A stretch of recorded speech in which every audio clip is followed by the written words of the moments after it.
ओम शांति। 17 सितंबर 2023 के अव्यक्त बाप दादा के महावाक्य। आइए सुनते हैं ईश्वरी महावाक्य।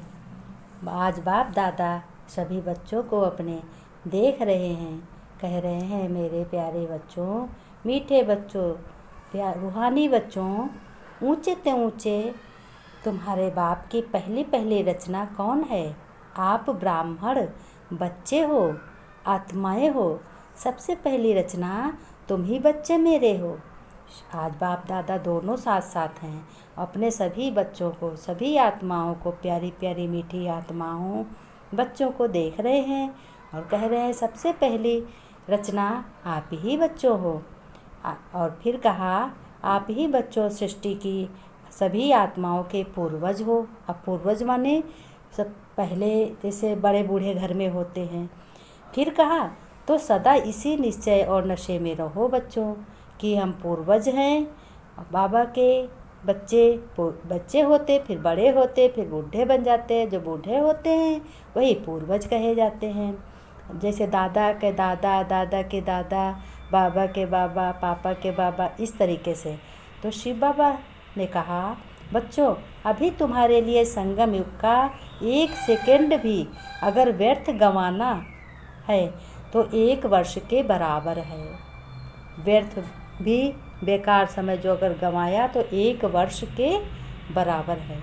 लेकिन फिर भी बच्चों, माया के भिन्न भिन्न रूपों को न पहचानने के कारण आज कई बच्चे माया के चक्रव्यूह में फंस जाते हैं और काफ़ी समय अपना व्यर्थ गंवा देते हैं।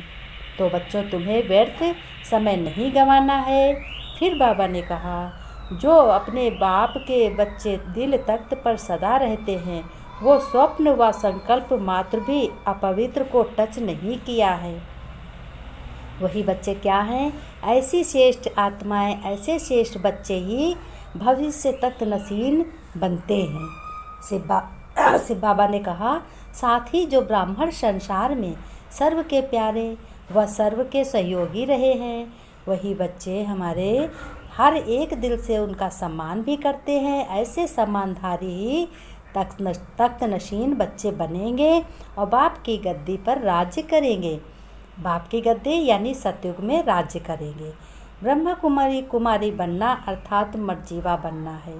शिव बाबा ने कहा अपने को समर्पित करना, आत्मा को जानना ही मर्जीवा जन्म है। कोई मर नहीं जाता है, लेकिन बुद्धि की बात है, फीलिंग करना है कि हमें परम पिता परमात्मा ईश्वरी औलाद हम हैं, हम ब्राह्मण बने हैं, हम ज्ञान सुन रहे हैं।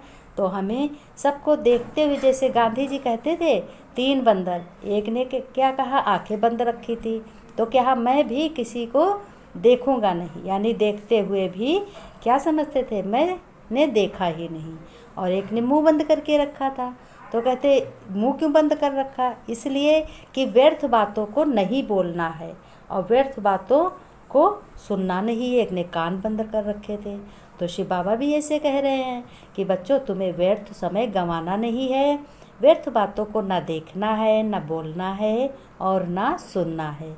तो शिव बाबा ने कहा ब्राह्मण बनकर कभी यह नहीं कहना कि क्या हमें ही मरना है। अब बच्चों के मन में ख्याल आते हैं तो बाबा ने कहा बच्चों, ये कोई ख्याल मत करना क्या हमें ही मरना। मरना अर्थात मरना की कोई बात नहीं। अपने को आत्मा समझो कि हम इस शरीर द्वारा कर रहे हैं। आत्मा अमर है और शरीर विनाशी है। एक न एक दिन आत्मा शरीर से बाहर हो जाएगी। आत्मा और शरीर हमारा दोनों डिटैच है। हर बात में हमें ही सहन करना है। अब यही समझना है कि हम शिव बाबा के बन चुके हैं और बनते हुए किसी से भी बात करो तो सबसे पहले क्या याद आएगा? बात जिससे करना है वो बाद में याद आए। पहले तुम्हारी दृष्टि 1 सेकंड भी नहीं लगता। दृष्टि से देखो, हाँ ये भी बाबा की संतान है, ये भी आत्मा है, परमात्मा का बच्चा। इस तरीके से बाबा की छवि तुम्हें दिखाई देगी। तो शिव बाबा ने कहा इसी तरीके से 1 सेकंड भी नहीं लगता है। इसी को मर्जीवा कहते हैं। यानी अब बाबा ने कहा कि वास्तव में यह मरना शब्द तुम ब्राह्मणों की डिक्शनरी में है ही नहीं। बाबा ने कहा मरना कोई थोड़ी है, देखते हुए भी ना देखो तो क्या कहोगे, अंधे है हो, ये तो कहोगे। तो क्या कोई अंधा होता है? ऐसे नहीं बच्चों। शिव बाबा ने कहा कुछ ब्राह्मण बच्चे योग में तो बैठते हैं, लेकिन जैसे काम चलाओ, जैसे देखने में कहते हैं हम बहुत बाबा के बच्चे हैं, बहुत अच्छे हैं, और कुछ को नींद भी आ जाती है, कुछ योग की करते हैं, कुछ नहीं याद करते हैं। तो आज बाबा सभी बच्चों को आमने सामने बैठकर देख रहे हैं ना, वैसे भी देखते हैं, लेकिन आज सम्मुख आकर देख रहे हैं। फिर कुछ व्यर्थ भी सोच लिया किसी बच्चे ने। तो बाबा ने कहा तो ऐसों की पूजा भी काम चलाऊ ही होगी। ऐसे को अगर सुख मिलेगा तो थोड़ी देर के लिए मिलेगा, थोड़ी देर के लिए सुख मिलेगा, काम चलाओ, फिर सुख समाप्त हो जाएगा। तो बाबा ने कहा कई ब्राह्मण अक्सर व्यर्थ बोल या मजाक के बोल में भी बहुत बोलते हैं। अब बाबा ने कहा कि देखो कई बच्चे हैं बहुत बोलते हैं, व्यर्थ बोल जाते हैं, कोई मजाक भी कर देते हैं। तो बाबा ने कहा ये भी बोलना दो तरीके का होता, मजाक भी करना दो तरीके की होती है। बाबा ने कहा एक योग युक्त और ये एक याद युक्त। बाबा ने कहा योग युक्त से भी मजाक करो कि हम बाबा के बच्चे हैं, हम फरिश्ते हैं, भगवान के बच्चे हैं, है ना, शिव बाबा के बने हैं। तो बाबा ने कहा योग युक्त और ज्ञान युक्त, ज्ञान भी हो और योग भी हो, बाबा का ज्ञान हो, बाबा की याद हो, ऐसा बोलना हो जो दूसरे की स्थिति डगमग हो जाए। बाबा ने कहा ऐसा मत बोलो किसी से जो किसी की स्थिति गड़बड़ हो जाए, तुम्हें तो स्थिति सबकी बनाना है, तो इस तरीके का बोल कभी नहीं बोलना, या घर में हो या बाहर में हो, किसी से भी आत्माओं से बोलना है तो इस तरीके से सोच समझ कर बोलो। फिर शिव बाबा ने कहा व्यर्थ बोल, डिस्टर्ब करने वाले बोल से स्वयं को मुक्त कर बोल की इकोनॉमी करो। बोल की इकोनॉमी माने अब बोल की जांच करो, पहले ही जांच करो, फिर अगर जल्दी में बोल दिया तो उसके बाद में भी जांच करो कि हमने ऐसा बोल दिया, धोखे से निकल गया, अब बाबा ऐसा नहीं बोलूँगी, इसकी जांच करो। फिर शिव बाबा ने कहा आज सब आत्माएं, सभी बच्चे देख रहे हैं, चारों ओर के बच्चे को देख रहे हैं। बाबा कह रहे हैं अरे मेरे सामने सब बच्चे हैं, डबल सभा है, साकारी और आकारी दोनों कितने अच्छे बच्चे हैं।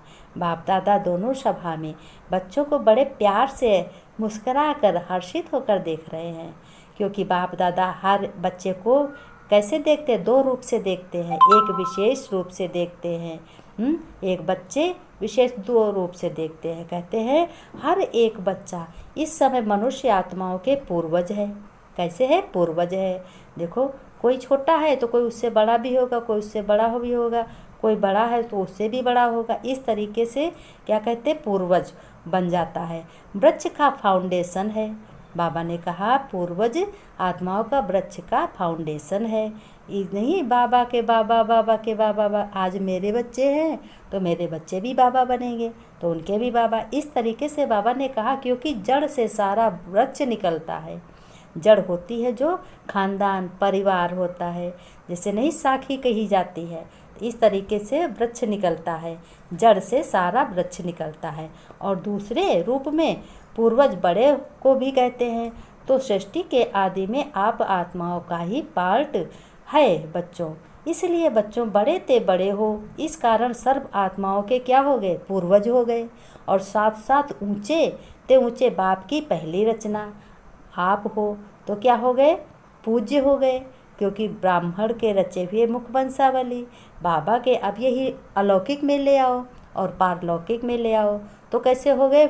जब तुम देवताओं की पढ़ाई पढ़ रहे हो, देवताओं जैसे हो, तो तुम पूज्य हो गए, पूज्य देवता। तो बाबा ने कहा ऊंचा भगवान है, बड़े ते बड़े, बड़े पूर्वज आप हो। बाबा ने कहा तुम्हारा परमपिता, मैं परमपिता तुम्हारा, ऊंच ते ऊंच भगवान है, उससे भी बड़े तुम आप बच्चे हो। अब हर चीज़ लौकिक और अलौकिक से जुड़ी हुई है। तो बाबा ने कहा उसी निश्चय और नशे में रहते हो। तो बाप दादा आज पूर्वजों की सभा देख रहे थे, कह रहे हैं मेरे बच्चे माया से बचे रहो। बच्चे का अर्थ ही है बाप का बनना, अर्थात बच्चे बनना। तो माया से बचे हुए बाप के बच्चे बनते हैं। और अभी बच्चों माया से बचे हुए हो ना, किसी कभी चक्कर में तो नहीं आ जाते हो।